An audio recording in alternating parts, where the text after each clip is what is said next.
And I don't like it. I don't want to live in the world where AI is focused on getting more money out of me. Like this is not the way how I want to live. At parity with whatever you would see in just one UI on a centralized exchange. And across DeFi, you have a lending protocol or a perps exchange. That there's even like rebalancing that happens. There's some rebalancing protocols like Everclear does like these cross-chain rebalancing. Not sure if you guys are using them or heard of them. We have the centralized AI Cabal, and then we have, the decentralized open source AI Cabal. Welcome back to The Roll Up. This is your home to learn from the biggest guests, the brightest minds at the tip of innovation. Our goal is to help spread the collective knowledge of everyone in our community. We are breaking crypto out of its echo chamber and taking it to the real world. Sit back, relax, and enjoy it.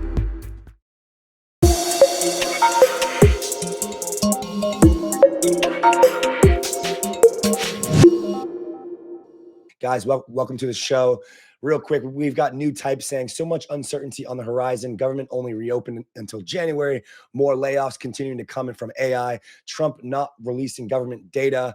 There's a lot of FUD out there, guys. But good news is we're not talking about markets today. We're talking about the technology. Harshit, Alex, welcome to the show. Hi, Andrew. Thanks for having us here.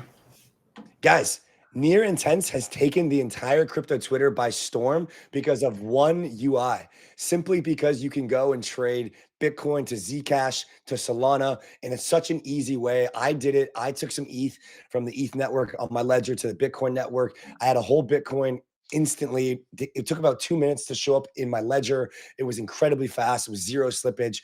You guys are doing something right. We got a lot to talk about. Harshit, why don't you give us a quick intro about what you do at Near, what your kind of main focus is. Alex, you as well. Guys, welcome to the show. Thank you so much for having us, Andy and Robbie. It's been a pleasure. Long-time fan of the roll-up. So I'm head of strategy at Near Foundation. I've been with Near for 5 years. And I've been working closely with Alex and the Defuse team at scaling Near Intense.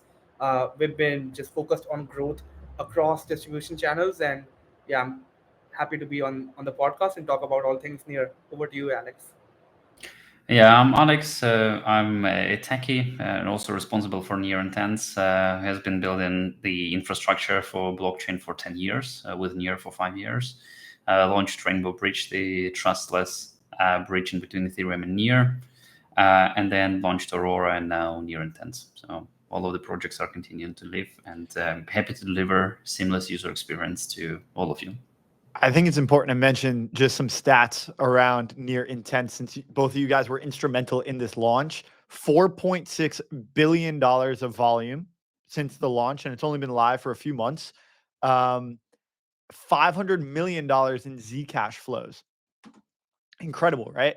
So obviously Zcash has taken the world by storm. People love the idea of privacy, shielded transactions, all of this. Previously, Zcash was this walled garden. Near Intense opened this up. So what changed to finally unlock this kind of traction, right? When you guys were looking at the ecosystem of Near, the ecosystem of Zcash, finally launching this product, you were able to essentially unleash these two ecosystems. What was and Harshit, maybe we'll start with you. What was the strategy behind this product launch? What did you have Zcash in mind? What was going through your mind when you were thinking about the planning and the design stages of Near Intense? Yeah, so that's a great question, and thank you so much for the kind words. Indeed, it's been a journey. And fun fact, as of yesterday, Near Intense has been live for a full year. We announced Near Intense exactly a year ago at our flagship conference, Redacted, in the past year. It's been fun seeing how far we've come. As far as Zcash and the design considerations that went into building Near Intense, we had this idea from day one that Near Intense should be this on-chain marketplace where anyone across the world should have access to any asset that they want. We wanted to get to feature parity with Binance and Coinbase.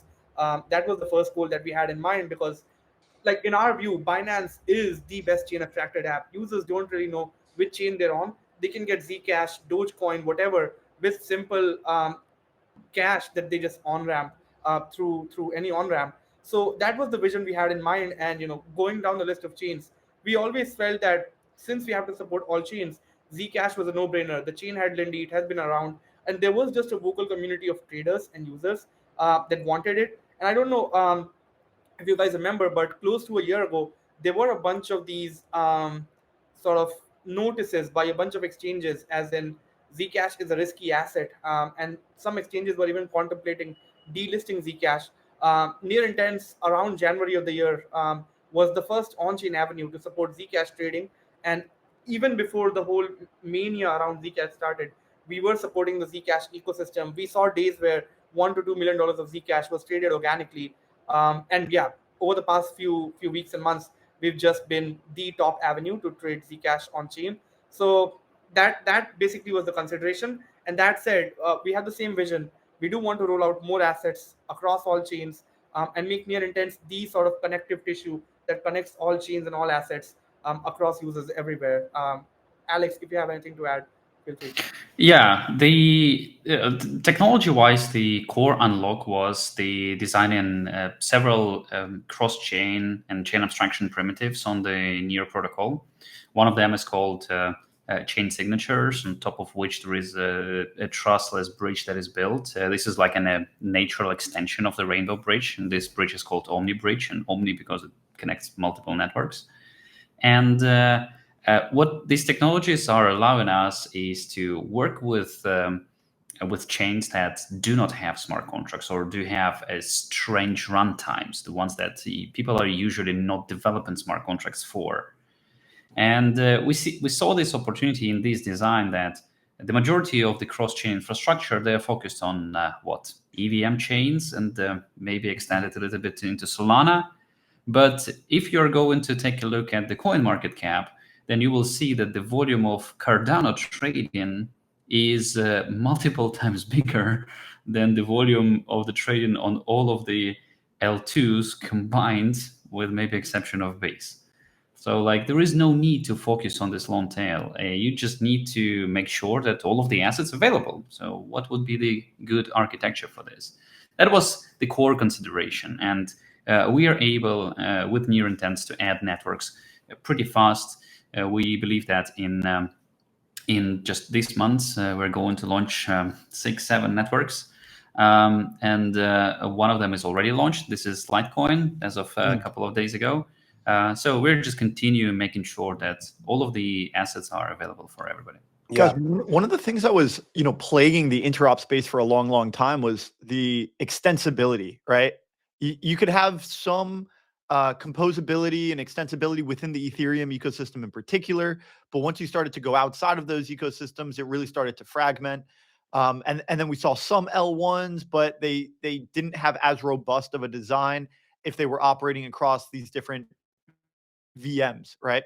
And so there was quite a rich design space in the interop landscape for this particular design. How have you made the Near Intents system so extensible, right? Yeah. Bitcoin, Zcash, any chain.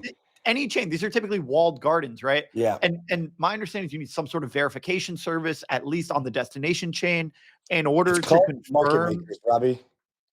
Well, you still need to get some sort of confirmation from the destination chain in order to understand and confirm that your coins did in fact arrive, right? Of course. Yeah, exactly. This is a very, very good question. So we keep all of the smart contracts available on the Near blockchain, and through the chain signatures, this technology literally allows these smart contracts to have private keys. These both ECDSA and EDDSA. So they cover all of the modern blockchains. And what it allows us to have is these smart contracts to keep control of the assets on the other chains. So that's why we don't need to build smart contracts on these networks. But we actually need to move the messages of that there is a user who deposited assets into the protocol from other networks to Near. There is a tiered approach on how we're taking care of it. With some networks, we would like to have a maximum kind of security in integration. And for these, we're doing a super heavy lifting that was first done with Rainbow Bridge. We develop a light client of the specific network as a smart contract on Near blockchain. So we can actually prove any single event that is happening on that chains. This is true with Ethereum. This is true with Bitcoin itself, with Zcash. And this is true with a set of additional networks. But not for all of the networks you are able to have light clients, and it is very resource intensive to support this. So for these networks, we're going with an approach of multiple parties who are observing the full nodes of these networks or the RPC providers. So these parties are agreeing about the what is actually happening, what is the event that happened, and then this MPC solution is used as a approval authority of the deposit of the assets. So it's like a mix of these different things. And obviously, over time, we are making it more and more robust where we can.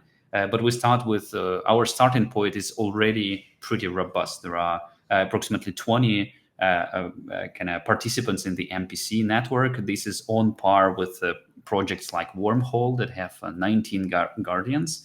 And pretty soon, the upgrade to this network will lead us to 100 observers of this network. Relay, low fees, lightning speed, and the power of multi-chain at your fingertips. Instant multi-chain payments. Choose any token on any chain. 75 plus networks supported. More than 5 million users. 8 billion plus volume processed. 70 million plus transactions. Fast, reliable, everywhere. Start swapping today. Only on Relay. Asset management redefined, built on ERC 7621. Standardize how you launch, manage, and trade on-chain baskets. This is Alvara, the standard for on-chain asset management. The wait is over. The Talus testnet is live. Be part of the revolution. Join now at testnet.talus.network. And so when it comes to the actually, because I was joking about market makers, but what, Intense is effectively a network of solvers and people that need, that put orders in, and solvers create these orders. And then, that there's even like rebalancing that happens. There's some rebalancing protocols, like Everclear does like these cross-chain rebalancing. Not sure if you guys are using them or have heard of them, but that's a whole other kind of problem space to solve. Harshit's laughing at me because he's definitely heard of them. How do you guys solve that the kind of issue of, okay, we have X amount of solvers who want to solve different routes. They prefer to just do Bitcoin and Zcash, or they prefer to do Near, Sol, and Zcash. How do you guys kind of like create the solver network that is so efficient as it is today, that effectively has very minimal slippage and what appears to be very like minimal fees? When I used the product 2 weeks ago, I think it felt like I paid zero fees. I don't think that's exactly right, but it's very minimal. Talk to us about the fee structure. Talk to us about the incentivization mechanism for solvers and how you kind of keep them all happy, with which routes that they want to solve. So our core primitive here is that the only most efficient thing that you can do with in order to create a very efficient market is make it open. Like it's totally known to everybody. So anyone is able to join and market make on the Near Intense. It is an open API. And the thing that but there is no from the protocol, there is no implied trust to the market makers. Since we are settling all of the transactions on chain, it is either it is settled or it is not. So what the backend part of the protocol, what we call a solver bus, the RFQ system, what it does, it actually monitors the performance of the solvers. And in case the solvers are misbehaving, they're signing some kind of quotes that they are not delivering, and eventually the transactions are failing, then we are either, if we have a contact with the party, then we are saying that like something is wrong. Or if we don't have a contact with the party, well, then they're just getting excluded out of the RFQ propagation. So an open market with lots of competition here is what brings very efficient prices.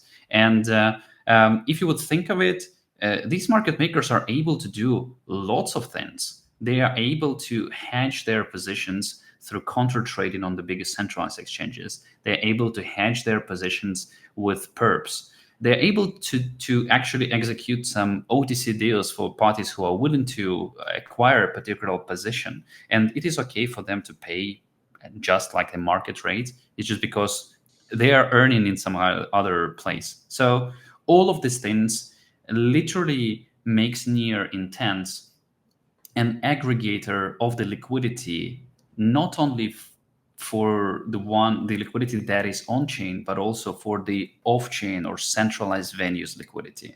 That's why the prices are so good. And we have the stats that approximately for the 50% of the trades that are done on the near intents, the prices are better than on Binance and on any centralized exchanges, just because solvers are combining liquidity from multiple places. Yeah, it's insane. I mean, Kane put out this tweet saying that we have Kane on the show next, and he's talking about Infinex, TGE, and he writes that Infinex integrates near protocol intents and will soon allow shielded Zcash transactions, which means you can move funds between wallets inside Infinex without exposing your trades. And Harshit, you made a funny point, which is like, Binance is the best chain abstracted app in the space, and I think that's what Kane's trying to basically achieve with Infinex now, to kind of take down some of the DeFi centralized kind of parties here. I'm curious from your perspective when it comes to the kind of growth of Near's intent layer as kind of like this chain abstracted layer for the space. How do you think about this more broadly, as far as chain abstraction goes, as far as the broader growth of this like vision of, let's take away all the power from centralized exchanges in a sense and try to build this like DeFi super app that Infinex is doing? What do you have to say more broadly about Near's role in that vision? Yeah, that's a phenomenal question. So I do agree. Infinex is indeed the closest on-chain representation to what a Binance type chain abstracted app could look like if it was fully on-chain. And they're using near intent. So our vision is to go beyond what near intents currently is. So in its current iteration, if you go on near intents, the UI or any other application that's being powered by near intents, it's used for cross-chain spot trading, basically bridge and swap across chains of native assets. But our ambition is far bigger than the current iteration. So if you've seen these diagrams of concentric circles that talk about total addressable market, we believe that the near intents total addressable market is way bigger than the on-chain market that we see right now. So we are currently operating in the smallest circle, the innermost circle, where we're trying to cater to users across various chains, offering them cross-chain spot trading.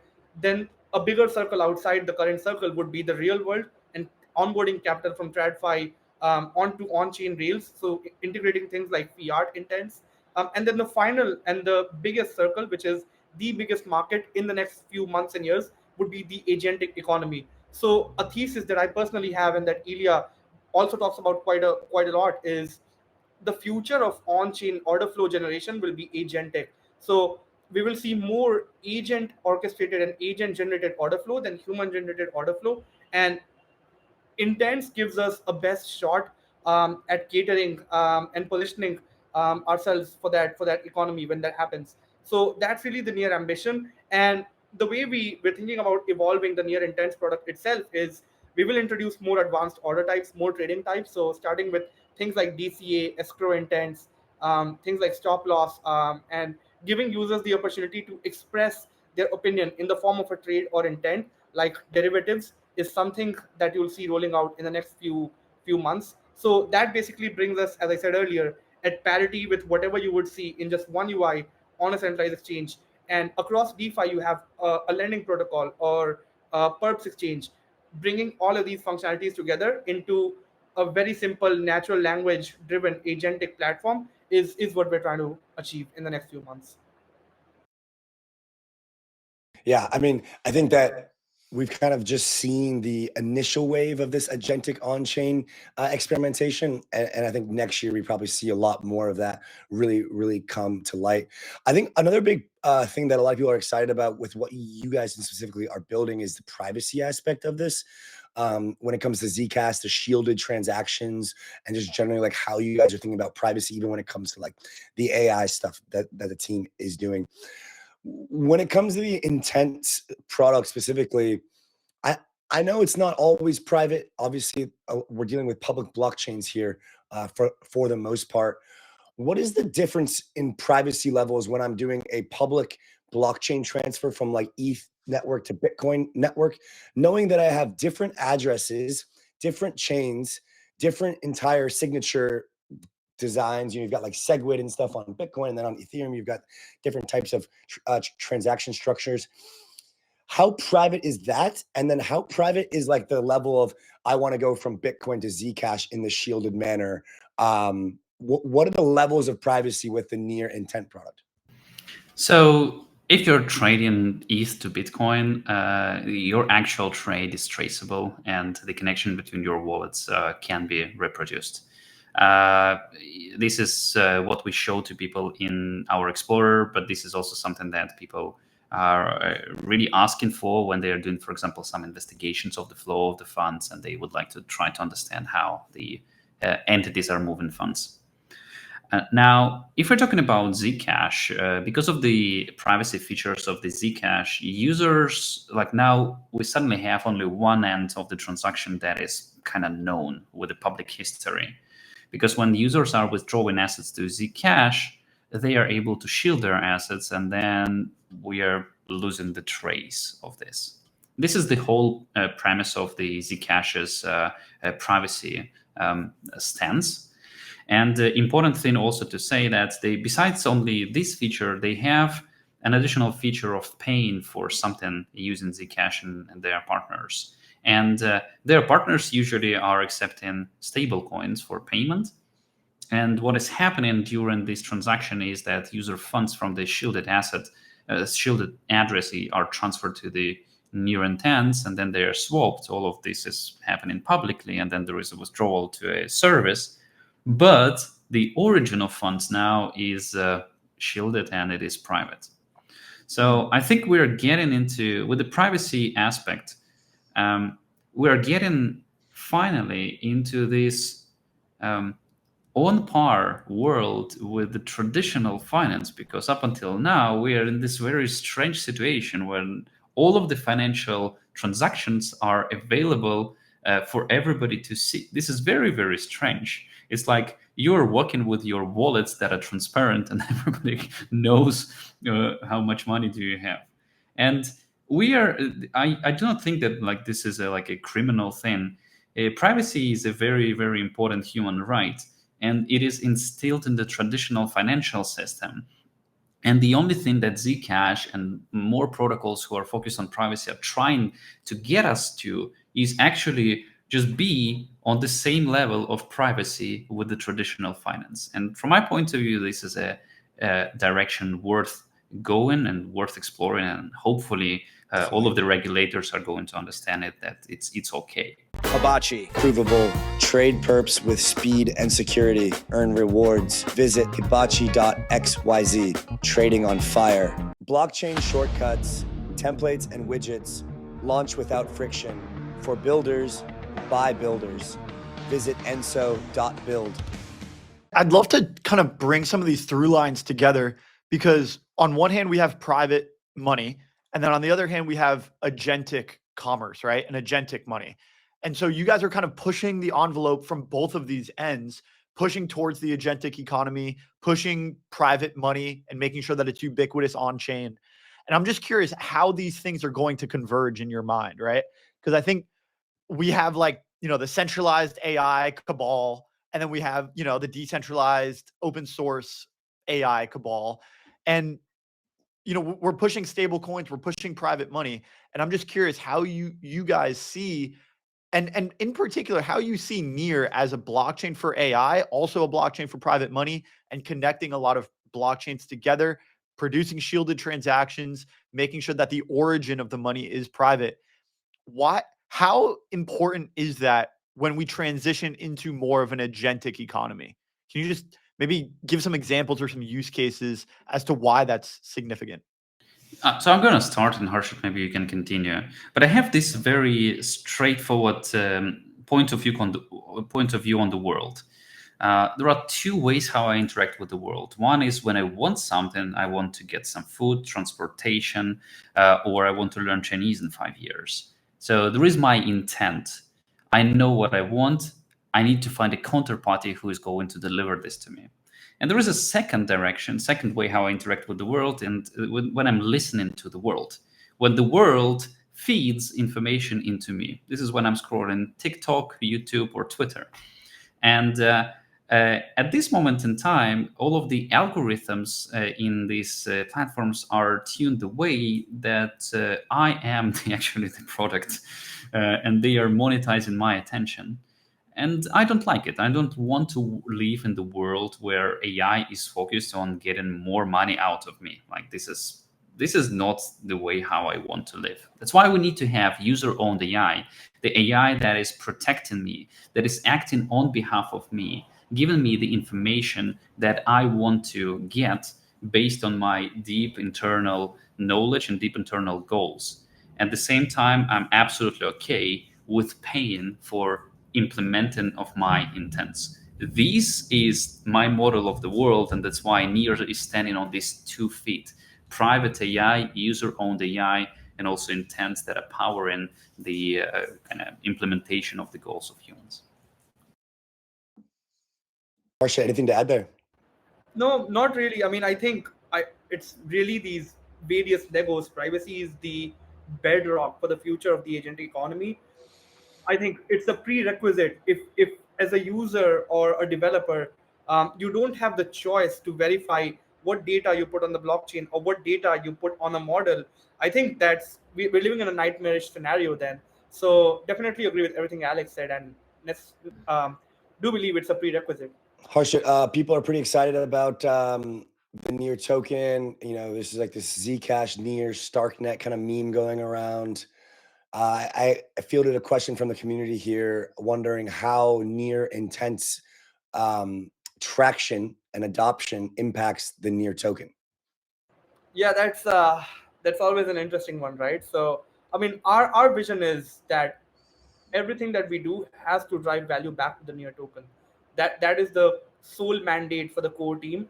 That whatever products we build, whatever value flows we onboard into the Near ecosystem, should drive value back to the Near token. So the Near intent system is already generating cash flows. It's already generating a significant economy and size of economy on chain. The idea would be that down the line, maybe we would conduct buybacks of the Near token.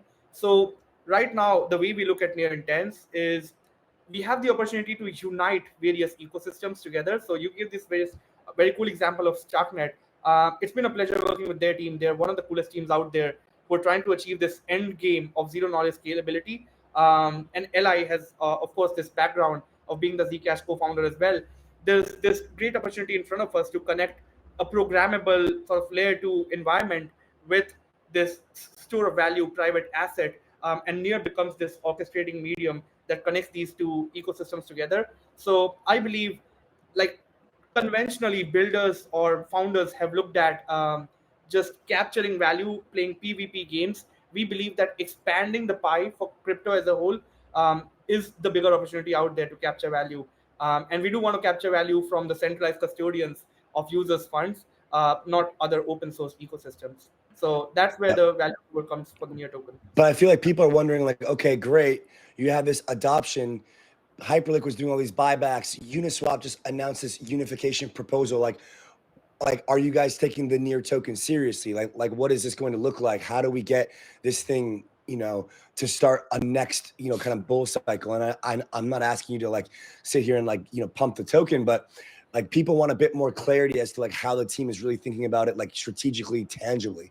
Maybe you could provide anything there. So Yeah. the design on the way how to properly bring the value back into the Near token is something that we are working on at the moment. There are different models, and different protocols are executing, once again, different models. There are simpler models like Hyperliquid. There are more complicated models like Curve is doing, for example, like with the CRV. And besides all of these models, there are also regulators. And then they are also asking questions, right? So we would like to make sure that we are in a good position to deliver something that is compliant, that is tangible, and that is actually properly driving value to everyone in the Near ecosystem. And so as soon as we are going to know how this value appreciation mechanism is going to work, the Near token economy is going to be updated, and everybody will know. If you want to know it first, subscribe to my Twitter.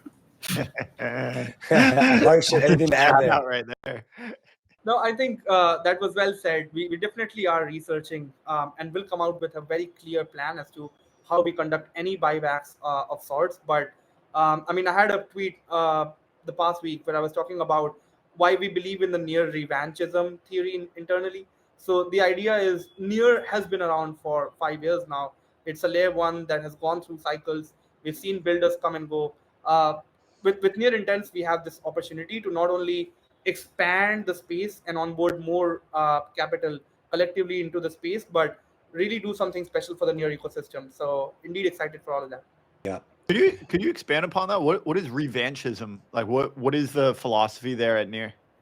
So it's gaining lost ground basically. So the idea was, like, I fundamentally believe that all layer ones without a solid product and product market fit that accrues value back to the token will have their premiums eroded. Like, no one's going to trade a layer one just because it's a layer one that's been out there for 5 years. You have to have fundamental value being accrued back to the token, good products that people want to use and people want to pay for. So that's really the core focus right now. We are a product first ecosystem instead of an ecosystem first ecosystem, if that makes sense. Because, like, there's this idea that if we build good products that have product market fit, that are generating fees and is being recycled back to the token, there will be an organic ecosystem that forms around the token itself. Forms around the product itself.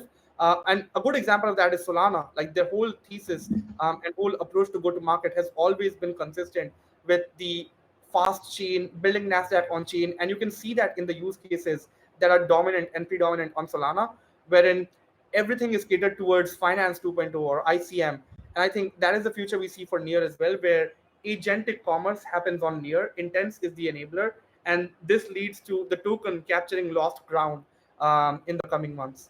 Yep. All right, guys. Well, Harshit, Alex, appreciate your time spending this live stream with us on our AI Supercycle show. You guys have been great partners, have been done amazing work in this space. We're headed down to Dev Connect next week. It's going to be an absolute pleasure seeing all the builders down there in the Ethereum community. I think we're going to meet up with Lane as well down there. So yeah, should be a good week, guys. Thanks for your time on the show. It's a pleasure to have you. Thank you for having us.